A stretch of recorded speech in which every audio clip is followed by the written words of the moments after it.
Ne conduis pas. Ta femme a coupé les freins, dit le garçon sans abri au millionnaire, et ce qui se passe ensuite. Le soleil caressait déjà les toits ocres de Nice lorsque Laurent Dufresne poussa la porte vitrée qui donnait sur la terrasse. L'air du matin, chargé de cette odeur marine que l'on ne trouve que sur la Côte d'Azur, entra dans la cuisine, se mêlant au parfum plus domestique du café fraîchement préparé.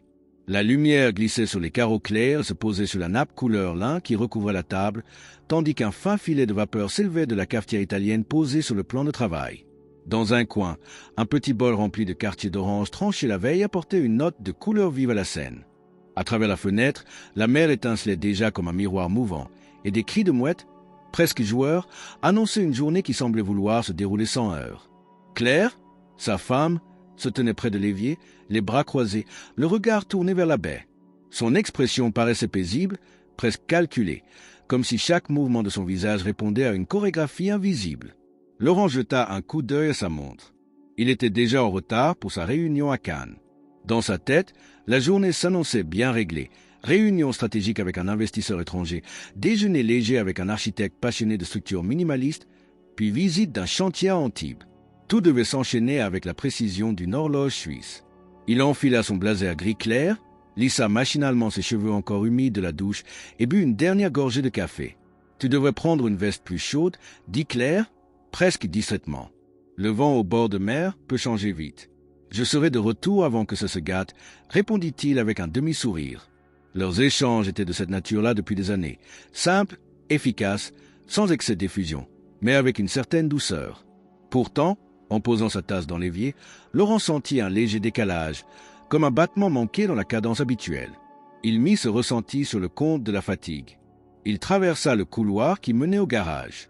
Le sol en pierre conservait la fraîcheur de la nuit, et la porte coulissante, en s'ouvrant, laissa entrer une lumière blanche qui venait découper la silhouette de sa voiture. C'était son bijou, un cabriolet italien qu'il avait acquis après des années d'efforts, symbole discret d'une réussite bâtie sur des projets immobiliers ambitieux.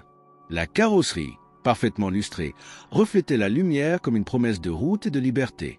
Laurent posa sa mallette dans le coffre, vérifia la présence de quelques dossiers qu'il voulait relire avant la réunion, puis s'installa au volant. Le cuir souple du siège épousa son dos, et le contact familier du volant sous ses mains lui donna une satisfaction presque enfantine. Il tourna la clé. Le moteur répondit d'un ronronnement maîtrisé, prêt à avaler les kilomètres de la route côtière. Au-dessus, il perçut le bruit léger d'un verre qu'on reposait sur une table. Il leva les yeux vers le rétroviseur et aperçut, dans le reflet lointain, la silhouette de Claire qui s'éloignait de la fenêtre. Il eut envie, l'espace d'une seconde, de remonter et de lui voler un baiser avant de partir, mais la montre sur son poignet rappela l'urgence de la journée. En manœuvrant pour sortir, il pensa au trajet, la promenade des Anglais, la lumière matinale sur les façades Belle Époque, puis la route longeant la mer jusqu'à Cannes. Il se vit déjà, lunettes de soleil sur le nez, cheveux légèrement soulevés par le vent, avec cette impression fugace que la vie était exactement comme il l'avait imaginé à 20 ans. Devant lui, le portail électrique commença à s'ouvrir, révélant un morceau de rue encore baigné de l'ombre des platanes.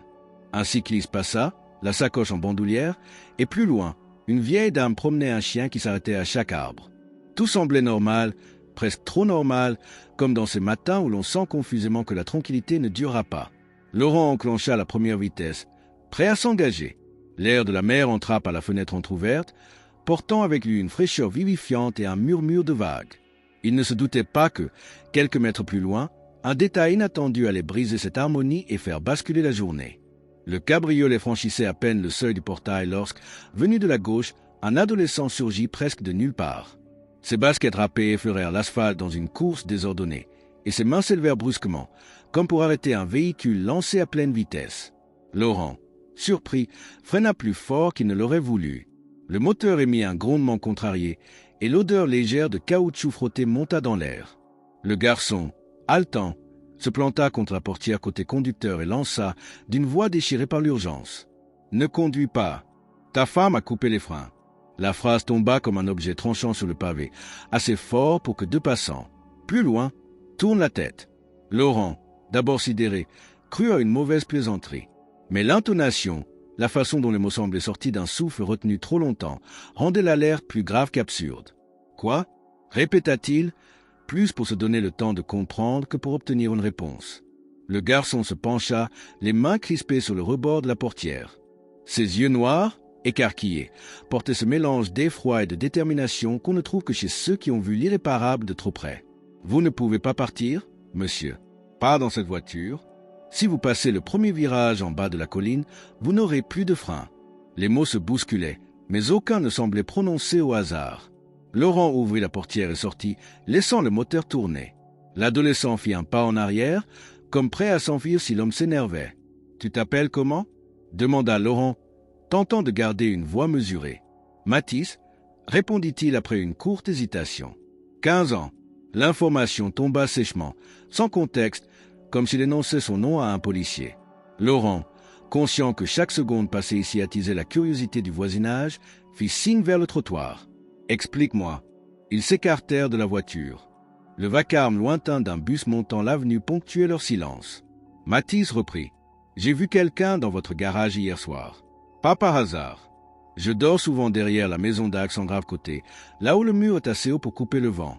J'étais là et j'ai entendu la porte de votre garage s'ouvrir doucement. Pas de lumière. Juste le bruit. Vous savez, quand une lame glisse sur du métal. Après, un chuintement, comme un liquide qui s'échappe. » Il parlait sans emphase, comme on donne un signalement, les yeux fixés sur un point derrière Laurent, évitant toute expression qui pourrait être prise pour du mensonge. « Tu as vu son visage ?»« Non. La personne est restée dans l'ombre. Mais elle savait ce qu'elle faisait. Elle s'est penchée à un endroit précis, n'a pas fouillé, n'a pas hésité. Ça ne ressemblait pas à un vol. » Laurent sentit un frisson discret lui parcourir la nuque. Les détails étaient trop précis pour être le fruit d'une invention maladroite. Pourtant, accuser Claire, même indirectement, relevait d'une audace qu'il n'était pas prêt à accepter. « Et comment tu sais que c'était ma femme ?»« Je ne sais pas. Je n'ai pas dit ça. J'ai dit ce que j'ai vu. » Le ton n'avait rien de défiant. Il était simplement clair. Ce refus d'accuser à l'aveugle fit hésiter Laurent. Ou bien Mathis disait la vérité, ou bien il était un menteur d'un sang-froid exceptionnel. Une voiture passa lentement, et le conducteur jeta un coup d'œil prolongé vers eux. Laurent eut soudain la sensation désagréable d'être observé, catalogué, noté dans un récit qui ne lui appartenait plus. « Écoute, dit-il enfin, tu ne vas pas me retenir ici toute la matinée. Si c'est une mauvaise blague, je te préviens. Ce n'est pas une blague, coupa Mathis. Vous pouvez me traiter de menteur, mais si vous partez maintenant, vous le saurez au premier virage. » Il avait parlé calmement, presque tristement, comme si la conviction seule devait suffire. Laurent soupira, glissa les mains dans ses poches. « Et si je te croyais, que devrais-je faire ? Ne pas bouger la voiture. Faire vérifier les freins. Pas par quelqu'un d'officiel. Par quelqu'un qui ne posera pas de questions. » Il marqua une pause, puis ajouta « Si vous voulez, je peux rester ici et surveiller. » Laurent observa l'adolescent. Maigre, les cheveux en bataille, une veste trop grande pour lui, mais avec une attitude droite, presque militaire. Il y avait chez lui quelque chose d'accent grave, la foi fragile et ancrée, comme un animal qui a appris à survivre dans la rue en restant immobile au bon moment. « Et pourquoi tu t'en mêles ? » « Parce que, parfois on tombe sur une histoire qu'on ne peut pas laisser passer. Une phrase étrange, sans doute apprise de quelqu'un d'autre, mais qui résonna dans l'air froid du matin. Laurent sentit qu'il n'obtiendrait pas davantage pour l'instant.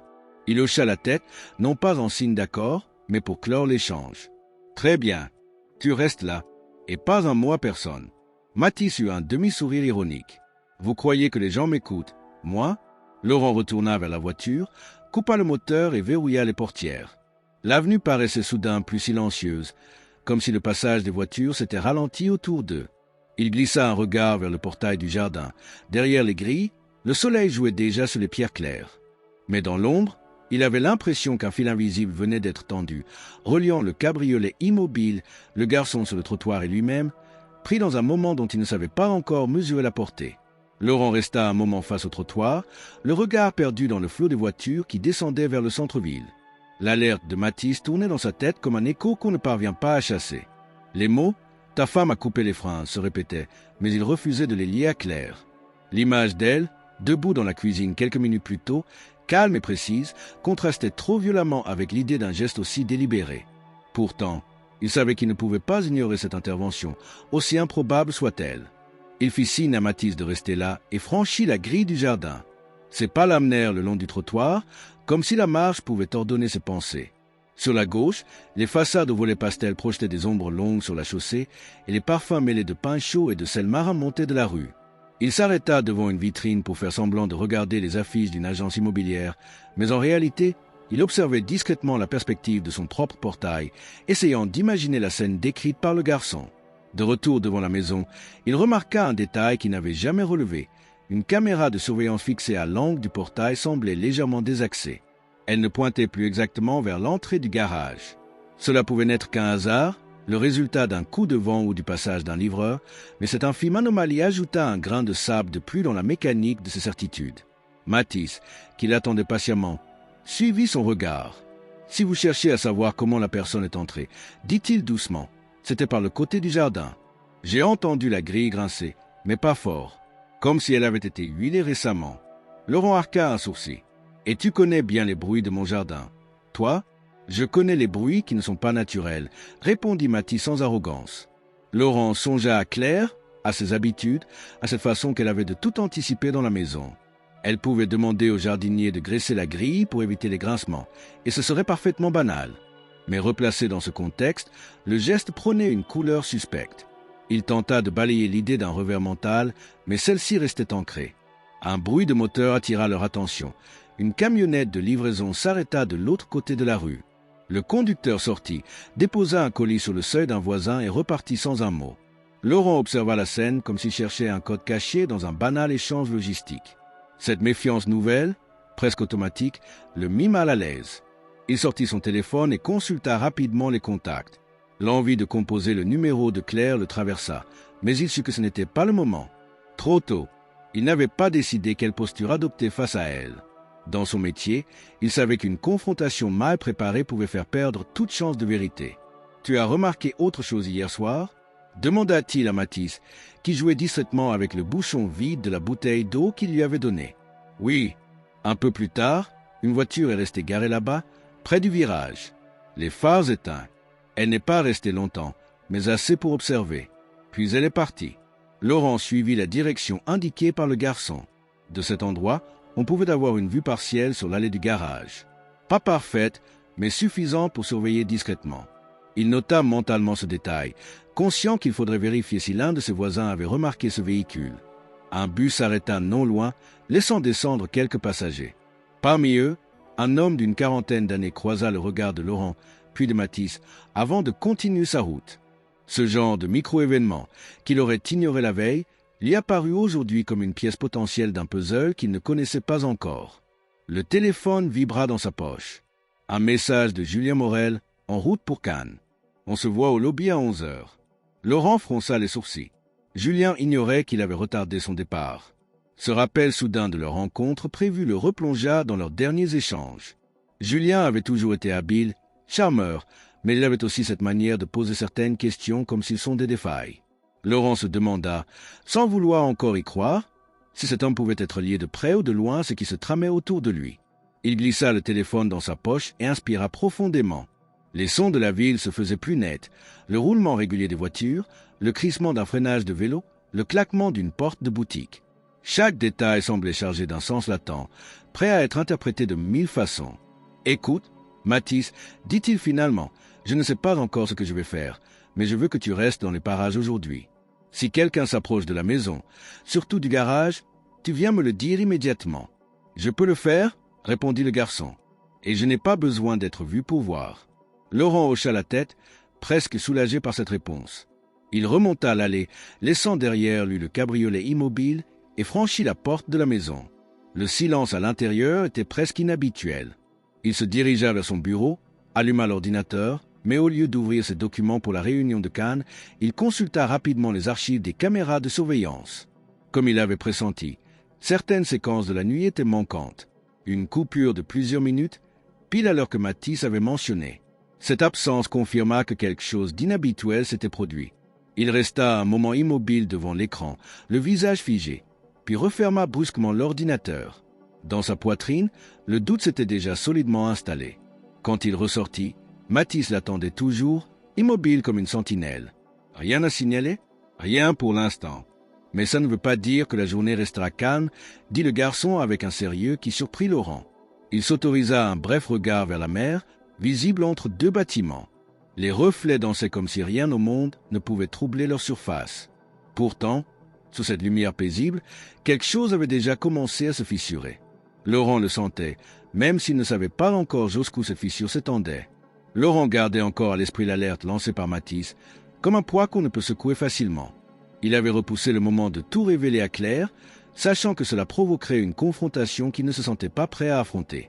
Ce sentiment d'incertitude le rongeait, le poussait à agir avec prudence, à chercher des preuves avant de faire face à ce qui pourrait être la plus grande trahison de sa vie. Ce matin-là, il décida de ne pas laisser son esprit tourmenté gouverner ses actes. Sans avertir sa femme, il se dirigea vers la voiture, le pas mesuré, le regard scrutateur. Le cabriolet, habituellement source de fierté, semblait cette fois une menace silencieuse, un piège qui aurait pu lui coûter la vie. Ouvrant le capot, Laurent fut immédiatement confronté à l'étrangeté. Le système de frein ne présentait pas d'anomalie flagrante à ses yeux non spécialistes, mais il sentit au fond de lui que quelque chose clochait. La présence de fluide en petite quantité là, où il ne devait pas être, la légère humidité sur certains composants métalliques, la discrète odeur d'huile brûlée. Autant de détails qui éveillaient ses soupçons. Conscient de ses limites techniques, Laurent décida de solliciter l'aide d'un homme de confiance. Il se rappela de M. Arnaud, un garagiste du quartier, dont la réputation d'honnêteté et de compétence dépassait les cercles restreints des connaisseurs automobiles. L'homme était un vieil ami du père de Laurent, et même si leur chemin s'était quelque peu éloigné avec le temps, il savait qu'Arnaud ne trahirait jamais sa confiance. Arrivé dans la petite rue où se trouvait le garage, Laurent se retrouva face à une façade modeste, un vieux bâtiment aux volets bleus passé par le soleil. L'enseigne rouillée témoignait d'années de fidélité à son métier. Arnaud, un homme aux cheveux blancs, au visage buriné par le soleil et les années de travail, accueillit Laurent avec un sourire franc. « Ça faisait longtemps, mon garçon. Qu'est-ce qui t'amène dans mon humble antre ?» demanda-t-il en essuyant ses mains sur un chiffon graisseux. Laurent lui expliqua brièvement la situation, évitant de mentionner Claire. Il voulait rester factuel, laissant l'émotion en suspens. Arnaud hocha la tête, comprit sans poser de questions, et invita Laurent à garer la voiture dans l'atelier. Le moteur fut éteint et l'atmosphère changea immédiatement. L'odeur de graisse, de métal chaud et de carburant emplit l'air. Arnaud s'accroupit près de la roue avant, ouvrit le coffre, puis le capot avec un geste sûr et précis. « Montre-moi où tu penses qu'il y a un problème », dit-il calmement. Laurent montra la zone qu'il suspectait, racontant ce qu'il avait entendu et vu selon Mathis. Arnaud examina les freins, passa ses doigts sur les tuyaux, pressa légèrement certains éléments, puis se redressa pour regarder Laurent dans les yeux. « C'est sérieux ce que tu me racontes.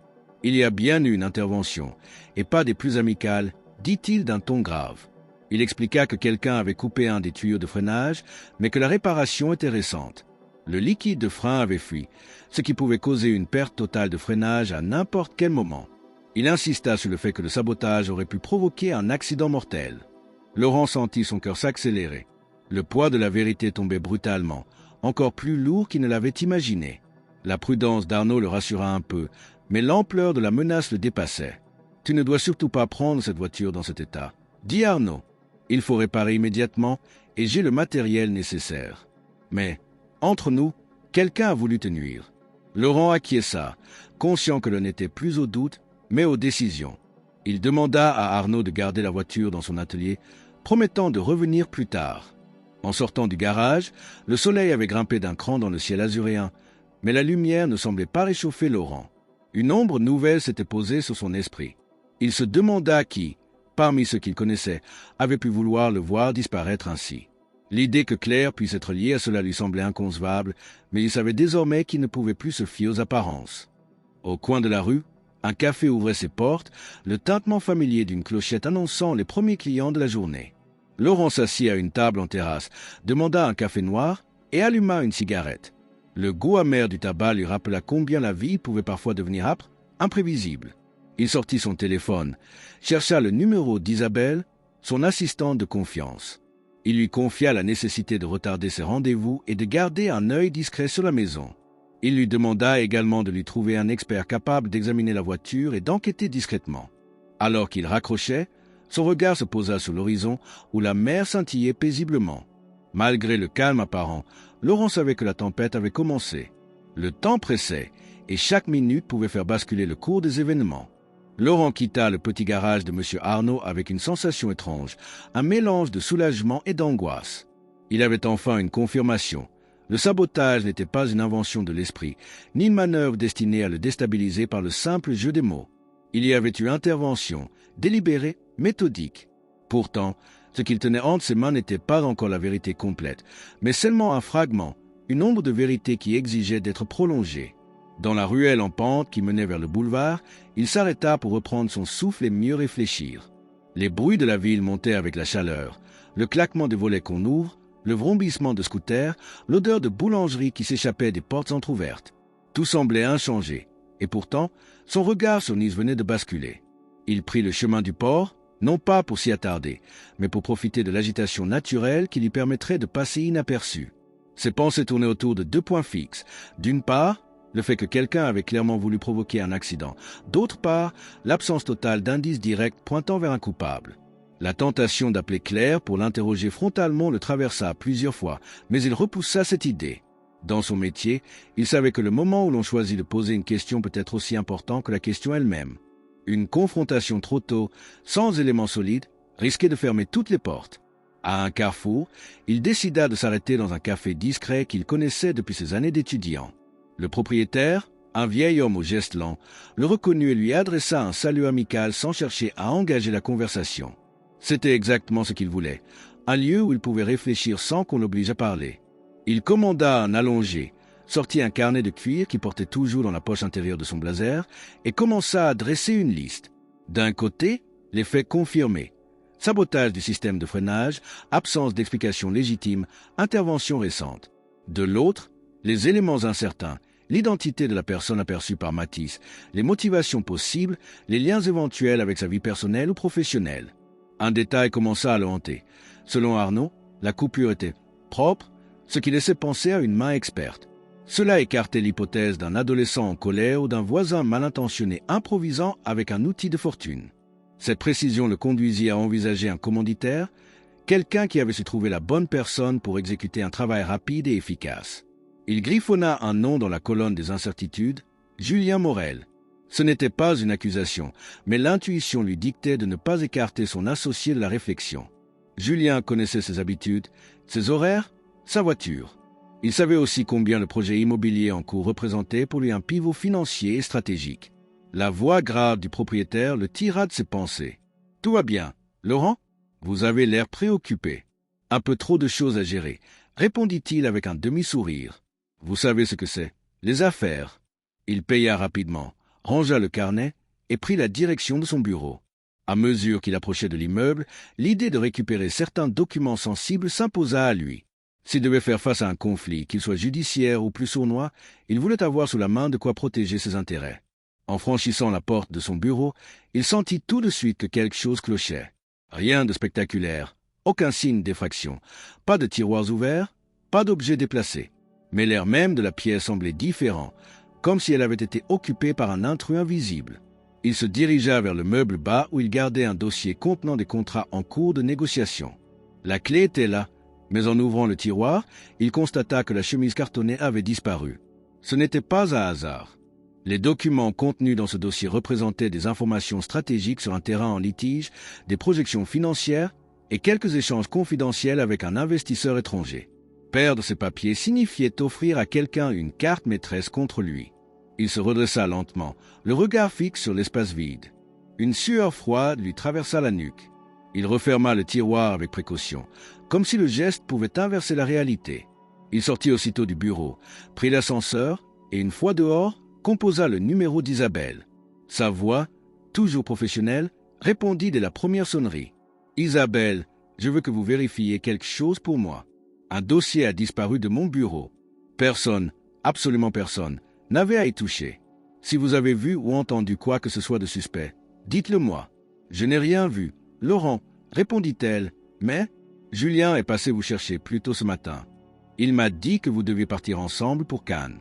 Comme vous n'étiez pas là, il est reparti. » Le nom résonna dans l'oreille de Laurent comme une confirmation de ses soupçons naissants.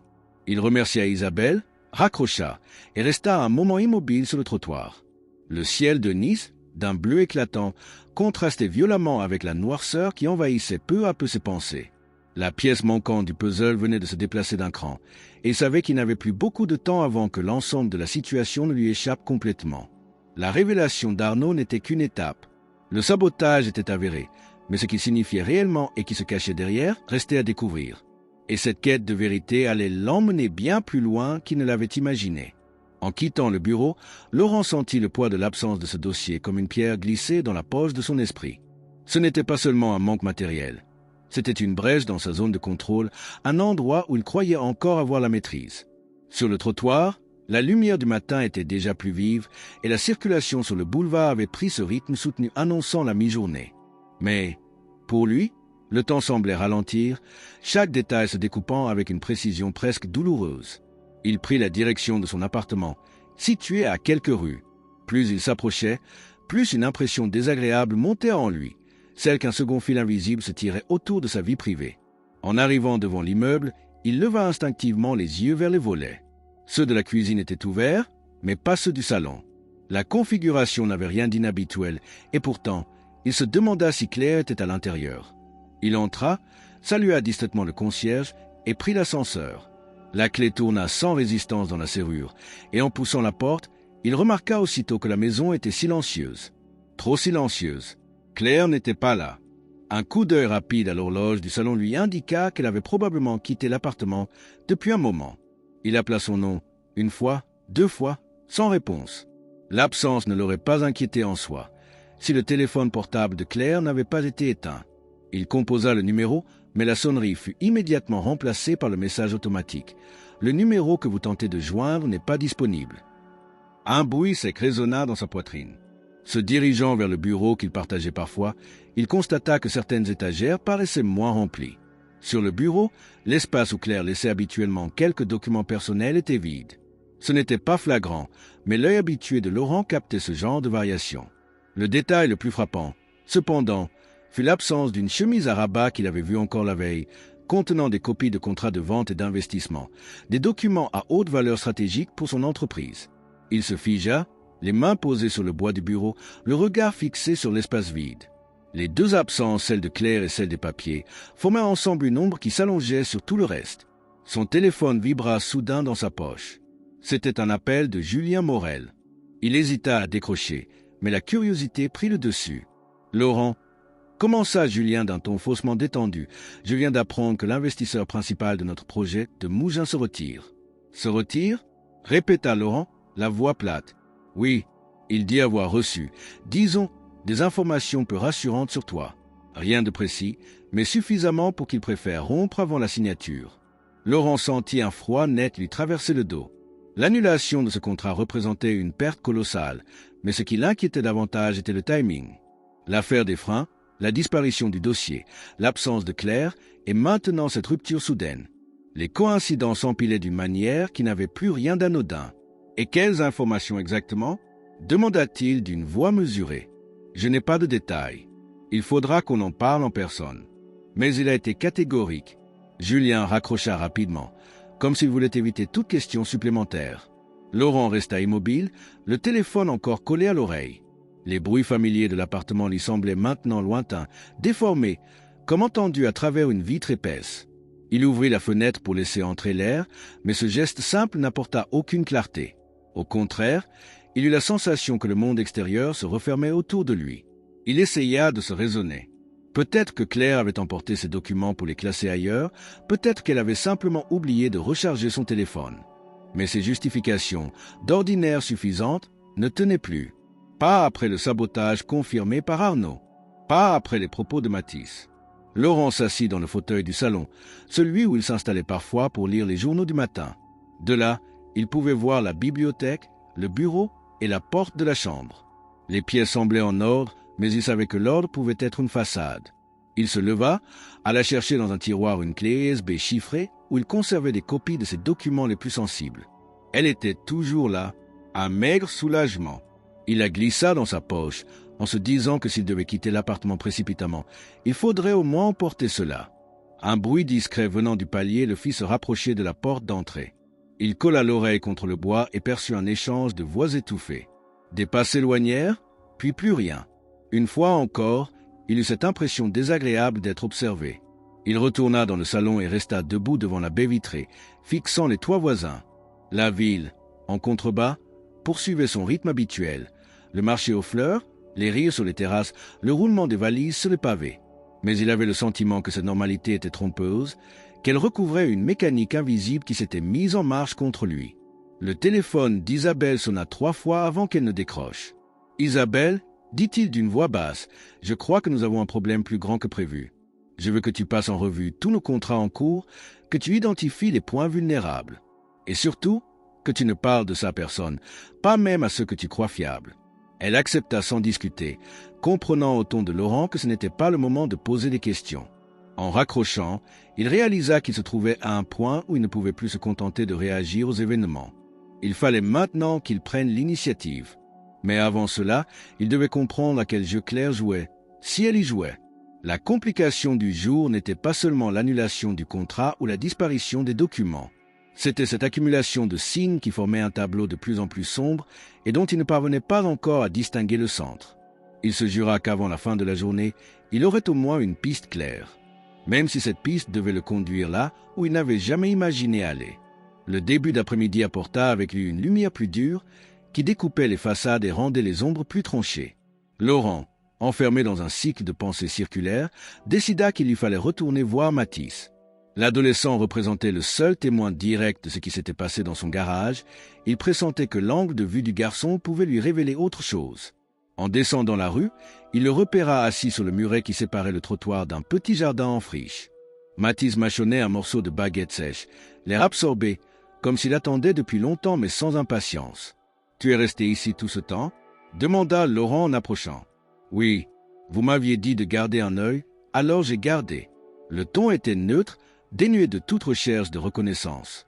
Laurent s'assit à côté de lui, prenant soin de ne pas se placer en surplomb, pour ne pas intimider. « Ce que tu m'as raconté ce matin, tu m'as dit avoir vu quelqu'un dans mon garage. Mais tu ne m'as pas dit ce que cette personne a fait ensuite. Tu l'as suivi ?» Mathis hocha la tête. « Pas vraiment suivi. Mais je l'ai vu quitter le jardin par la petite porte sur le côté. Elle portait un manteau clair, ce qui m'a surpris parce que la nuit était douce. Elle a tourné dans la rue derrière, là où il n'y a pas de lampadaire. Et ensuite, je l'ai vu parler à un homme, plus grand, plus large d'épaules. Ils étaient près d'un lampadaire, mais assez loin pour que je ne voie pas bien son visage. L'homme a sorti une enveloppe de sa poche et la lui a donnée. Puis ils sont partis ensemble dans la même direction.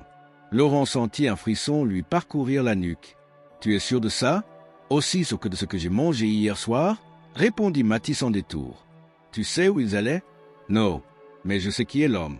Je l'ai vu plusieurs fois dans le quartier. Toujours habillé correctement. Pas du genre à traîner ici sans raison. » Laurent se pencha légèrement. « Tu pourrais le reconnaître si je te montrais une photo? Peut-être, mais il faudra que ce soit une photo où il n'est pas en costume. Les gens changent quand ils s'habillent pour impressionner. » Laurent sortit son téléphone, chercha rapidement quelques clichés enregistrés de ses contacts professionnels et montra l'écran à Mathis. Quand la photo de Julien apparut, l'adolescent se figea un instant, puis acquiesça lentement. C'est lui, mais il avait une barbe de 2 jours ce soir-là.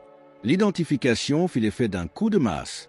Laurent, tout en gardant un visage impassible, sentit la mécanique interne de ses soupçons se mettre en mouvement. Julien, dans son garage la nuit du sabotage, en conversation avec Claire, la possibilité était trop évidente pour être écartée et trop dérangeante pour être acceptée immédiatement. « Tu n'as parlé de ça à personne ?» demanda-t-il. « Non, les gens ne m'écoutent pas. Vous vous souvenez? Et puis, parler à quelqu'un d'autre que vous, ça pourrait me mettre en danger. » Laurent apprécia cette lucidité. Il réfléchit quelques secondes avant de reprendre. « Tu te rappelles ce qu'ils ont dit? Même un mot, un nom. Ils parlaient bas. Mais j'ai entendu le nom Laurent 2 fois. Et une phrase qui ressemblait à « il ne se doute de rien ». Il y eut un silence. Le bruit de la circulation semblait lointain, étouffé par la concentration qui tendait l'air entre eux. Laurent remercia Mathis, lui glissa un billet, non pas en paiement, mais comme gage de confiance. L'adolescent le prit sans commentaire, le glissant dans sa poche avec naturel. « Je vais avoir besoin de toi encore, » dit Laurent, « mais il faudra que tu sois plus mobile. Si je t'appelle, il faut que tu puisses me rejoindre rapidement. Je peux faire ça. » Avant de partir, Laurent lui donna rendez-vous pour le soir à un café discret près de la place Garibaldi. Il voulait réfléchir à la manière d'utiliser ces nouvelles informations sans se précipiter. En rentrant chez lui, il sentit la tension dans ses épaules, comme si chaque pas resserrait un étau. Les pièces commençaient à s'assembler, mais il manquait encore le lien Claire qui expliquerait pourquoi Claire aurait participé à une telle manœuvre, si c'était bien à elle. Il passa l'après-midi à éplucher ses mets, ses relevés bancaires et les dernières communications de ses partenaires. Rien de suspect en surface. Mais il savait que, dans les affaires comme dans la vie privée, les véritables indices se cachent souvent dans les interstices, là où personne ne regarde. Le soir venu, il se rendit au café.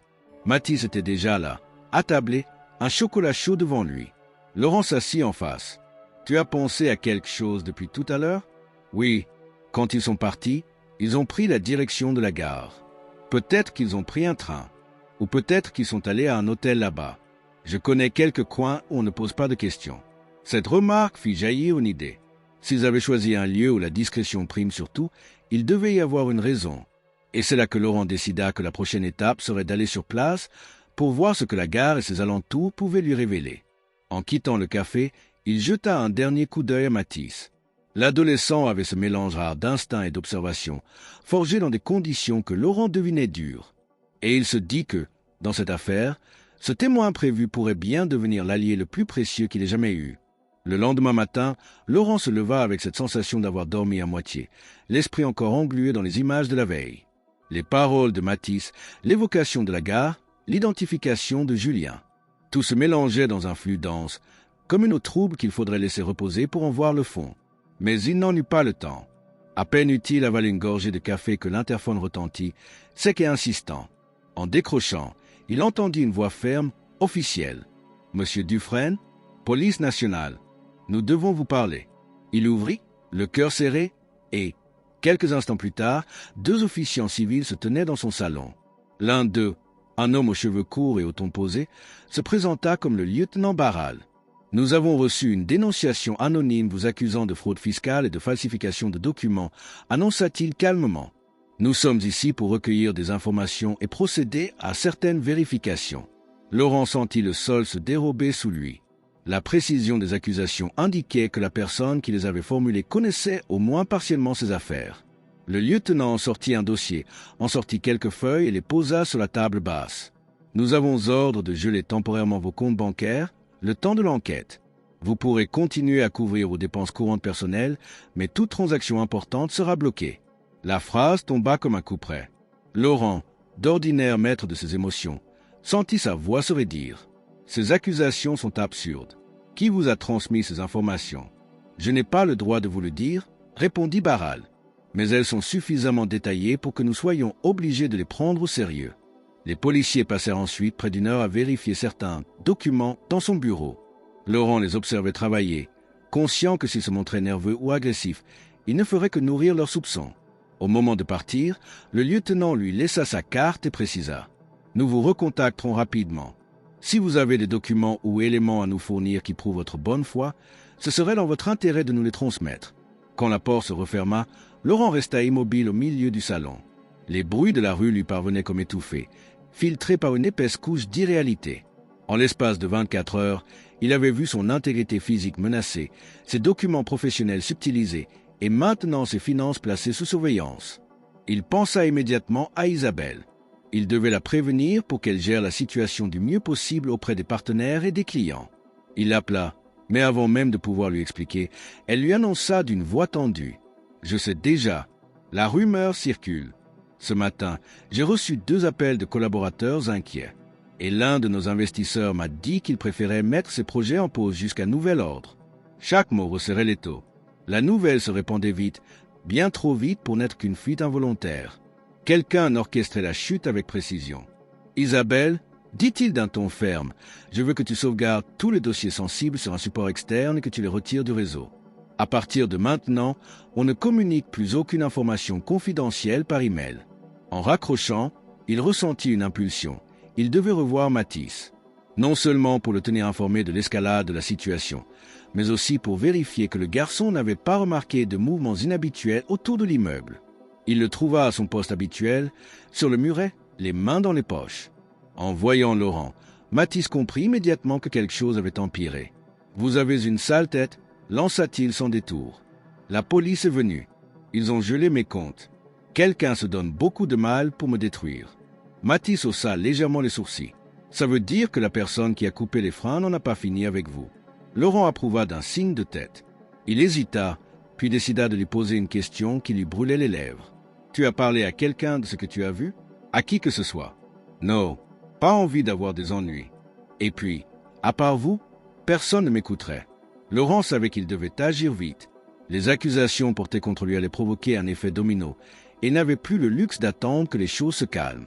Il envisagea d'aller directement à la gare pour suivre la piste évoquée par Mathis la veille, mais la prudence lui soufflait qu'il devait d'abord mettre en place un minimum de protection autour de lui. Il passa la fin de la matinée à passer des coups de fil discrets, cherchant à contacter un avocat spécialisé dans les affaires complexes, quelqu'un capable de naviguer entre le droit pénal, le fiscal et les enjeux de réputation. Mais la plupart étaient soit indisponibles, soit réticents à s'engager sans connaître tous les détails. Vers 3 heures de l'après-midi, il reçut un appel d'un vieil ami, Philippe, ancien commissaire à la retraite. Philippe lui proposa de se retrouver dans un bistrot discret près du port. Laurent accepta sans hésiter. Leur rencontre fut brève mais intense. Philippe, après avoir écouté le récit, conclut « Ce que tu décris n'est pas une suite de hasards. C'est une campagne coordonnée.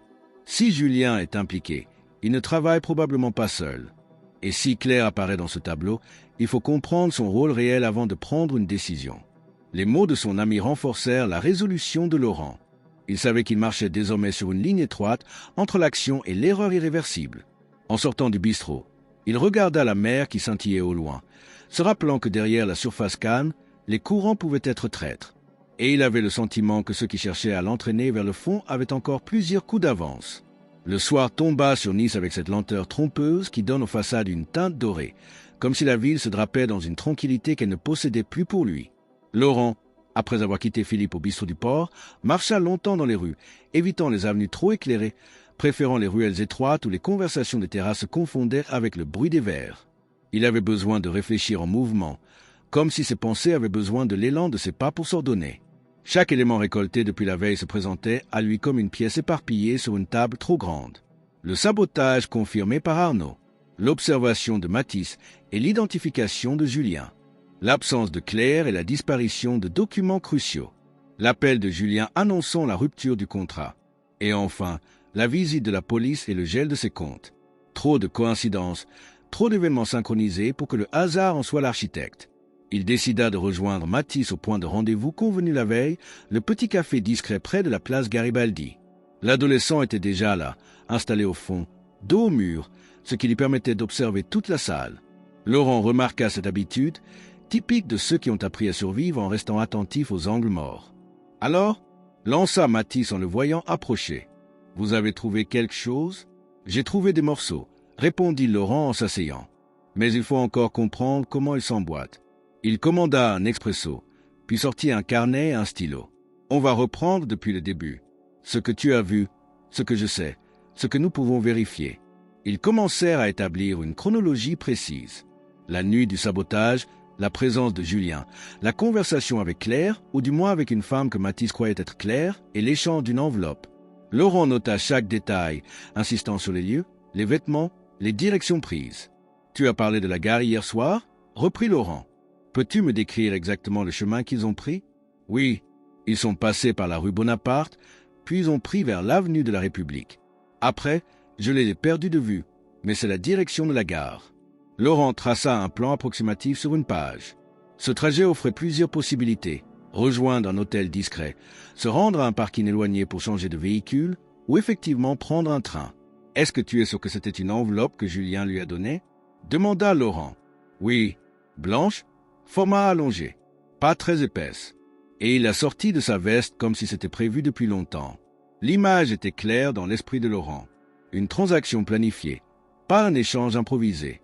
Cela renforçait l'idée que Julien et Claire avaient préparé cette rencontre. Mais pourquoi ? Pour transférer des documents, de l'argent, des instructions. Ils passèrent plus d'1 heure à discuter, à recouper les souvenirs de Mathis avec ce que Laurent savait du planning de Claire et des habitudes de Julien. Peu à peu, un scénario prit forme. Julien, frustré par la place que Laurent occupait sur le projet immobilier de Mougins, aurait pu chercher à l'évincer. Pour cela, il fallait le discréditer aux yeux des investisseurs et le placer dans une position où il ne pouvait plus agir. S'il voulait me détruire, dit Laurent, il savait qu'il fallait frapper vite et sur plusieurs fronts. Sabotage de la voiture pour me neutraliser physiquement, vol de documents pour me priver de mes armes professionnelles, dénonciation à la police pour bloquer mes ressources. Mathis hocha la tête. Et Claire, dans tout ça, vous pensez qu'elle est avec lui? Je ne sais pas. C'est ce que je dois comprendre. Elle peut être complice, mais elle peut aussi avoir été manipulée.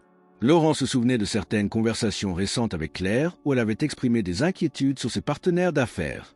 À l'époque, il avait cru à un simple souci conjugal, mais avec ce qu'il savait maintenant, il se demandait si Julien n'avait pas exploité ses craintes pour la convaincre d'agir contre lui. « Tu pourrais retrouver cet endroit près de la gare où tu penses qu'ils sont allés ?» demanda-t-il. « Oui, mais il faudra qu'on y aille ensemble la nuit. 2 jours, ce ne sera pas la même chose. » Laurent accepta. Ils fixèrent un rendez-vous pour le lendemain soir, à la tombée de la nuit. Entre-temps, il comptait rassembler toutes les informations possibles sur les dernières activités de Julien. En rentrant chez lui, il s'installa à son bureau et commença à fouiller ses archives personnelles. Mais, contrats, échanges informels, il chercha tout ce qui pouvait relier Julien à des démarches suspectes. Ce travail fastidieux le plongea dans un état de concentration intense et ne vit pas la nuit tomber. Vers minuit, il tomba sur un document qui lui glaça le sang, un brouillon de contrat que Julien avait modifié, remplaçant subtilement certaines clauses financières, ce qui aurait permis de transférer à son profit une partie des bénéfices d'un projet à venir. Ce n'était pas une preuve définitive de trahison, mais c'était un indice solide. Il le rangea dans un dossier qu'il garda à portée de main, décidé à le montrer à Philippe dès le lendemain. En se couchant, Laurent savait qu'il n'était plus dans une simple défense de sa position. Il passait à l'offensive, décidé à relier toutes les pièces de ce puzzle, même si la dernière devait lui briser le cœur. Le lendemain, Laurent se réveilla avant l'aube, incapable de retrouver le sommeil. La découverte des modifications de contrat opérées par Julien tournait en boucle dans son esprit, se mélangeant aux images de l'enveloppe aperçue par Mathis et à l'ombre de Claire quittant la maison. Le ciel au-dessus de Nice avait cette teinte gris-bleu des matins qui hésite à laisser entrer la lumière, et Laurent décida de mettre à profit ces heures silencieuses pour avancer. Il commença par appeler Philippe. L'ancien commissaire décrocha avec une voix encore voilée par le sommeil, mais se réveilla immédiatement en entendant les détails de la veille. « Tu dois savoir où se trouvent Claire et Julien, » dit-il. « Tant que tu restes dans l'incertitude, tu te bats contre des fantômes.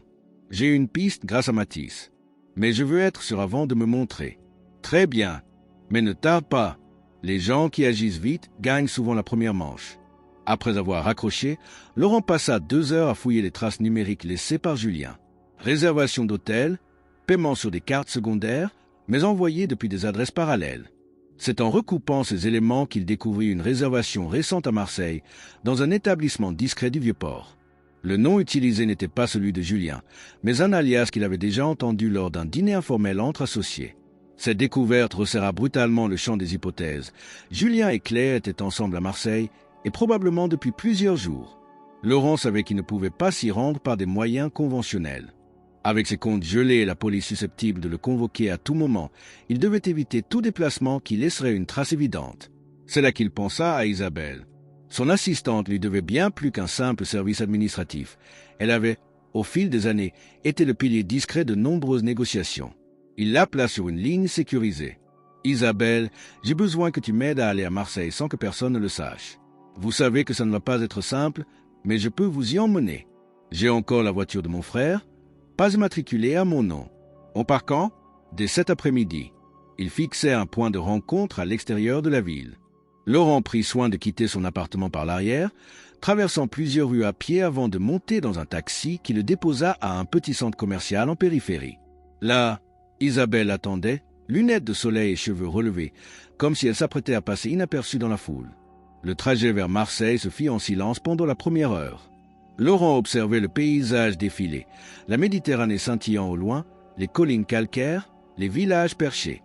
Mais son esprit était déjà dans le hall d'un hôtel qu'il n'avait pas encore franchi, dans la voix qu'il allait devoir maintenir calme face à Claire, dans le regard qu'il devrait soutenir face à Julien.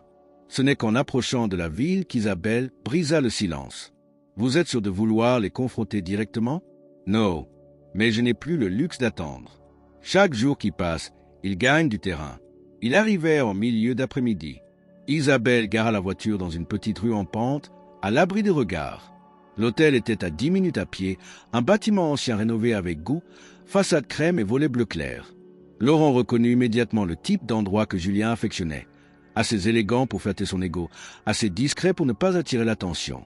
Plutôt que d'entrer immédiatement, Laurent préféra observer depuis la terrasse d'un café voisin. À travers la grande baille vitrée de l'hôtel, il aperçut le va-et-vient des clients, les valises roulantes, le personnel à la réception. Rien qui trahisse la présence de Claire ou Julien. Il commanda un café et attendit, le regard fixé sur l'entrée.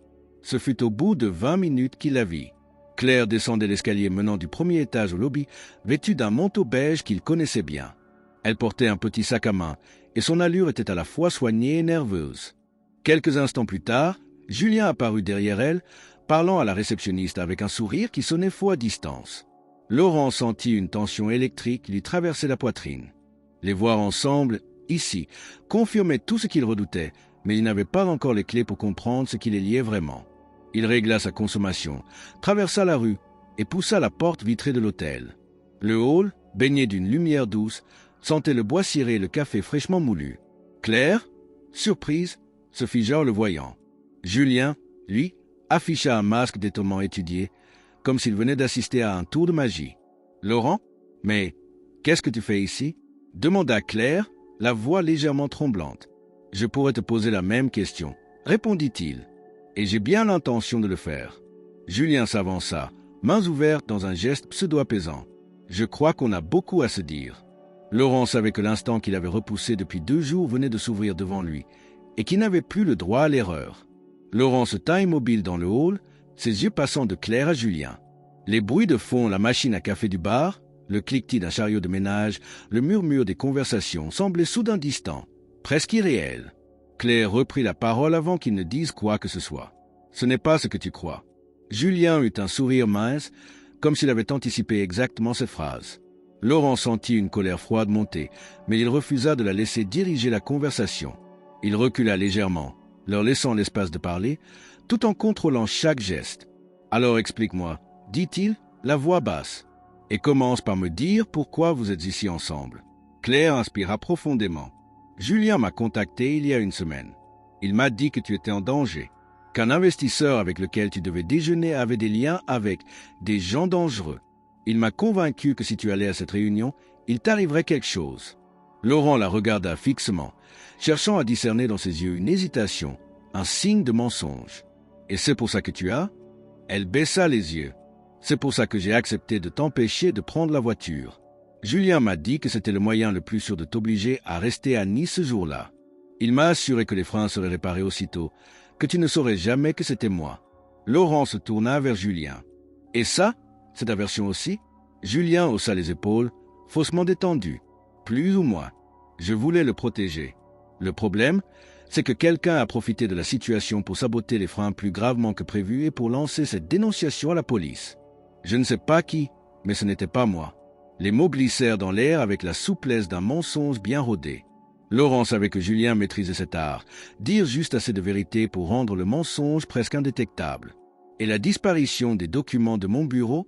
demanda-t-il. « J'en avais besoin pour vérifier certaines choses sur cet investisseur, » répondit Julien sans ciller. « Je comptais te les rendre. » Claire intervint, la voix tendue. « Laurent, je sais que tout ça paraît insensé, mais j'ai agi parce que je croyais que ta vie était en danger. Si j'avais su que ça prendrait cette ampleur, je n'aurais jamais accepté. » Laurent resta silencieux quelques secondes. Il observait sa femme, notant le tremblement léger de ses mains, la crispation de sa mâchoire. Elle semblait sincère, ou du moins convaincue de l'être. Mais il savait aussi que la sincérité pouvait être façonnée par une manipulation habile. « Donc, dit-il lentement, tu veux que je croie que tu as coupé mes freins pour me sauver la vie. Et que tout le reste, la police, les contrats annulés, mes comptes gelés est l'œuvre d'un mystérieux tiers ?» Julien croisa les bras, se penchant légèrement en avant. « Pas mystérieux. Opportuniste. Il y a toujours quelqu'un qui guette les failles. » Laurent sentit qu'il touchait à quelque chose. Julien avait cette façon de détourner la conversation quand il s'approchait trop près de la vérité. « Et si ce tiers n'était qu'une invention pour masquer tes propres manœuvres ?» demanda-t-il. Julien eut un léger rictus. « Tu me surestimes, Laurent. Si j'avais voulu t'évincer, tu ne serais pas là pour me poser la question. » Claire posa une main sur le bras de Laurent. « Écoute, je peux t'expliquer chaque chose en détail, mais pas ici, pas maintenant. Reviens avec moi à Nice. On parlera loin de Julien, si tu veux. » Ce geste, cette proposition, eurent sur Laurent un effet inattendu. Il comprit qu'elle se détachait de Julien à cet instant précis. Leurs regards s'étaient croisés quelques secondes plus tôt, et il avait vu dans les yeux de sa femme une inquiétude que Julien, lui, n'avait pas. « Très bien, dit-il enfin, mais je veux que tout soit sur la table. » Il sortit un petit dictaphone de sa poche et le posa sur la table basse du salon de l'hôtel. « On va tout enregistrer. Pas de « je ne me souviens plus », pas de « tu as mal compris ». Tout ce que vous me direz ici pourra être répété. Julien fronça légèrement les sourcils, mais Claire hocha la tête. « D'accord. » Ce qui suivit fut une heure dense, où Claire raconta comment Julien l'avait approché, comment il avait joué sur ses craintes et sur des tensions récentes dans leur couple, comment il avait insisté sur le fait que la coupure des freins n'était qu'un prétexte pour annuler le déplacement. Elle avoua aussi que Julien lui avait demandé de lui transmettre certains documents pour vérifier des choses et que c'est elle qui les avait récupérés au bureau. Julien, de son côté, minimisa ses intentions, se présentant comme un médiateur maladroit. Mais à plusieurs reprises, il glissa des détails que Laurent savait faux. Et chaque fois qu'il le fit, Laurent prit soin de poser une question courte, laissant le silence s'installer jusqu'à ce que Julien se corrige ou s'enferme dans une contradiction. Quand l'enregistrement prit fin, Laurent se leva, rangea l'appareil et dit simplement « Merci ». Il quitta l'hôtel avec Claire, laissant Julien dans le hall, visiblement contrarié. Dehors, l'air de Marseille avait cette odeur de sel et de métal humide qui précédait la pluie. Laurent savait que ce qu'il venait d'obtenir n'était pas encore suffisant pour tout régler, mais c'était une base. Et surtout, il venait de confirmer ce qu'il soupçonnait depuis la veille. Julien n'agissait pas seul, mais il était bien l'élément central du piège. En montant dans la voiture d'Isabelle, il échangea un regard avec Claire. Entre eux, il n'y avait ni réconciliation immédiate, ni rupture ouverte. Juste un accord tacite. Il restait des vérités à dire, et elles seraient dites. Le trajet de retour vers Nice se fit dans un silence dense. Claire, assise à l'avant, gardait les mains croisées sur ses genoux, les yeux fixés sur la route. Isabelle, concentrée sur la conduite, jetait de temps en temps un coup d'œil à Laurent dans le rétroviseur. Aucun mot ne fut échangé pendant la première heure, comme si chacun cherchait à mettre de l'ordre dans ce qui venait d'être dit à Marseille. Ce fut Laurent qui rompit le silence. « Si nous voulons régler ça, il faut arrêter de subir. À partir de maintenant, on passe à l'offensive. » Claire hocha la tête sans détourner les yeux de l'autoroute. Julien ne s'arrêtera pas tant qu'il n'aura pas obtenu ce qu'il veut.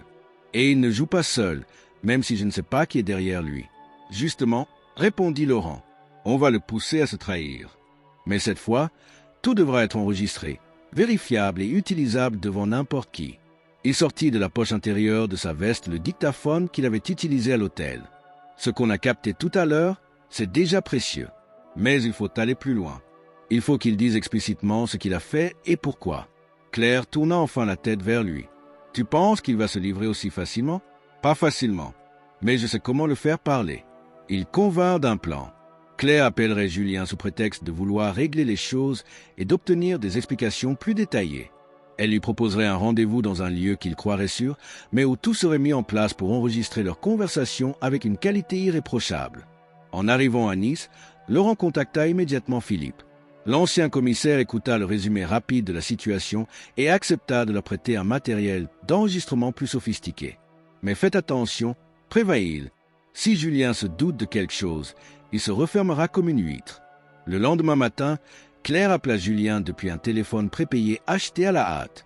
Elle joua la carte de l'épouse inquiète, prête à entendre ses justifications. Julien mordit à l'hameçon et accepta de la retrouver le soir même dans un petit restaurant en bord de mer, connu pour ses salons privés. Philippe et Isabelle aidèrent Laurent à préparer la salle. 2 micros furent dissimulés dans la décoration, l'un derrière un cadre accroché au mur, l'autre dans un pot de fleurs placé à proximité de la table. Tout était relié à un enregistreur numérique que Philippe superviserait depuis sa voiture, garée à quelques mètres. À la tombée de la nuit, Claire entra dans le restaurant, vêtue d'un manteau sombre. Elle avait répété avec Laurent les phrases à dire, les questions à poser, les silences à laisser pour pousser Julien à parler. Laurent, quant à lui, resta à l'écart, posté dans une voiture voisine, relié à Philippe par une oreillette.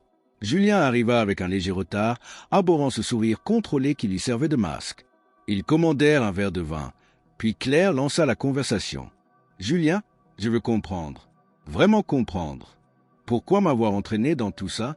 Julien soupira, jouant la fatigue de l'homme accablé par des malentendus. « Parce que tu étais la seule personne que Laurent écouterait. Si je lui avais parlé directement, il m'aurait soupçonné tout de suite. Mais pourquoi ce projet? Pourquoi le détruire? Parce que, répondit Julien après une pause. Ce projet valait trop pour qu'il reste entre ses mains. Il est trop prudent, trop lent. J'avais des investisseurs prêts à injecter 2 fois plus, mais pas avec lui aux commandes. Claire le regarda sans parler, et ce silence fit tomber la dernière tenue de Julien. Alors oui, j'ai monté ce plan. Les freins, c'était ton rôle. Les documents, c'est moi qui t'ai demandé de les prendre. La dénonciation à la police, je l'ai organisée avec un contact qui me devait un service. Et si tout s'était passé comme prévu, il serait aujourd'hui complètement discrédité. Dans la voiture, Laurent serra les poings en entendant la confession. Philippe, concentré sur l'enregistrement, leva un pouce silencieux. Tout était clair désormais. Julien avait tout orchestré, manipulant Claire pour qu'elle devienne, malgré elle, un instrument de son plan. La conversation dura encore une vingtaine de minutes, Julien détaillant certains aspects logistiques de ses manœuvres, convaincu que Claire cherchait simplement à se rassurer. Lorsqu'il quitta le restaurant, satisfait de leur échange, Philippe avait déjà sécurisé l'enregistrement. Le lendemain, Laurent et Claire se rendirent discrètement chez un contact du parquet que Philippe connaissait.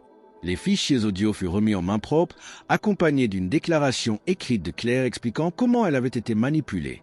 Le magistrat, après avoir écouté quelques extraits, assura que le dossier serait traité en priorité. En sortant du bureau, Laurent sentit pour la première fois depuis des jours un poids s'alléger. Ce n'était pas fini, la procédure prendrait du temps, mais le piège était refermé. Et cette fois, c'était Julien qui se trouvait dedans. Les mois qui suivirent furent marqués par un enchaînement de rendez-vous avec les avocats, d'entretiens au parquet et de confrontations officielles. L'enregistrement obtenu au restaurant fut immédiatement placé sous scellé et devint la pièce maîtresse du dossier. Les magistrats n'avaient plus affaire à de simples accusations.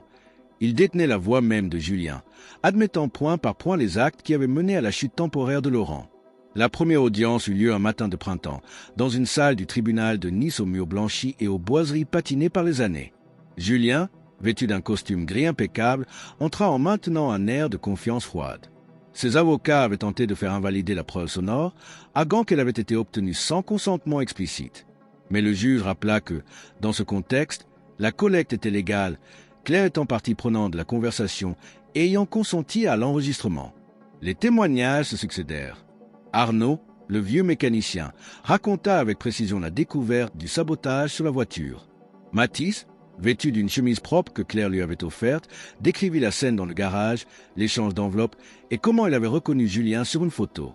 Les avocats de la défense tentèrent de le déstabiliser, mais l'adolescent répondit calmement, ses phrases simples et précises renforçant sa crédibilité. Claire prit ensuite la parole. Sa voix tremblait au début, mais elle retrouva vite une assurance que Laurent ne lui connaissait plus depuis longtemps. Elle expliqua comment Julien avait exploité ses craintes et ses tensions conjugales pour l'impliquer et admit sans détour sa part de responsabilité. Le parquet souligna que son témoignage, croisé avec les enregistrements et les autres éléments matériels, formait un ensemble cohérent qui ne laissait aucun doute sur la préméditation de Julien. Après 3 jours d'audience, le verdict tomba. Julien Morel fut reconnu coupable de fraude, de tentative de manipulation de procédures judiciaires et de mise en danger délibérée de la vie d'autrui. Il écopa de plusieurs années de prison ferme et d'une lourde amende, ainsi que d'une interdiction d'exercer toute activité dans le secteur immobilier pendant 10 ans. À la sortie du tribunal, une fine pluie tombait sur la place Masséna. Laurent, abrité sous un parapluie tenu par Isabelle, se tenait un peu en retrait. Il n'y avait pas de joie éclatante dans ses traits, plutôt une fatigue profonde mêlée à un soulagement discret. Claire se rapprocha de lui. « C'est fini » murmura-t-elle. « Non » répondit-il doucement. « Mais c'est un nouveau départ. » Dans les semaines suivantes, Laurent concentra son énergie à reconstruire ce qui avait été ébranlé. Il rencontra de nouveau certains investisseurs, non pas pour les convaincre immédiatement de revenir, mais pour leur expliquer calmement ce qui s'était passé, documents et décisions judiciaires à l'appui. Beaucoup se montrèrent réceptifs, certains même admiratifs de la façon dont il avait affronté la tempête. Quant à Mathis, son rôle dans la résolution de l'affaire ne passa pas inaperçu. Laurent et Claire prirent une décision importante, l'accueillir chez eux. Les formalités furent longues, mais un accord provisoire permit au garçon de s'installer dans une chambre donnant sur la mer. Claire l'aida à rattraper ses cours et Laurent engagea un tuteur pour l'accompagner dans ses études. Une soirée de début d'été, alors que le soleil descendait lentement derrière la colline du château, Laurent se tenait près de la fenêtre du salon. La lumière dorée baignait la pièce, et au loin, les voix de Claire et Mathis montaient depuis la cuisine où ils préparaient le dîner. Il ferma les yeux un instant, laissant l'odeur du sel marin et le murmure des vagues emplir ses pensées. Il repensa à la phrase que Mathis lui avait criée ce matin-là, devant la voiture. Une phrase improbable, surgie de nulle part et qui avait tout déclenché. Sans cet avertissement, il ne serait peut-être pas en vie, ou il serait en prison, brisé par un plan qu'il n'aurait jamais vu venir. Isabelle, qui passait déposer un dossier sur la table basse, s'arrêta pour regarder la scène. « Vous avez de la chance, dit-elle en souriant légèrement. Peu de gens ressortent debout d'un coup pareil. Ce n'est pas que de la chance, répondit Laurent. C'est aussi savoir écouter quand une voix inattendue vous dit de vous arrêter. Il savait que sa vie ne redeviendrait jamais exactement comme avant. Il y avait eu des fractures, des pertes et une confiance qui ne se réparait qu'avec le temps. Mais il avait aussi découvert une vérité simple. Parfois, la différence entre tout perdre et tout sauver tient à un seul geste, à un seul mot, lancé au bon moment par la bonne personne. Et ce soir-là, alors que la table se dressait dans la cuisine et que les éclats de voix joyeux de Mathis résonnaient dans l'appartement, Laurent se promit de ne plus jamais ignorer ce genre d'avertissement. Les lumières de la ville commençaient à s'allumer, une par une, comme autant de petites promesses que le lendemain serait, sinon plus simple, au moins plus clair.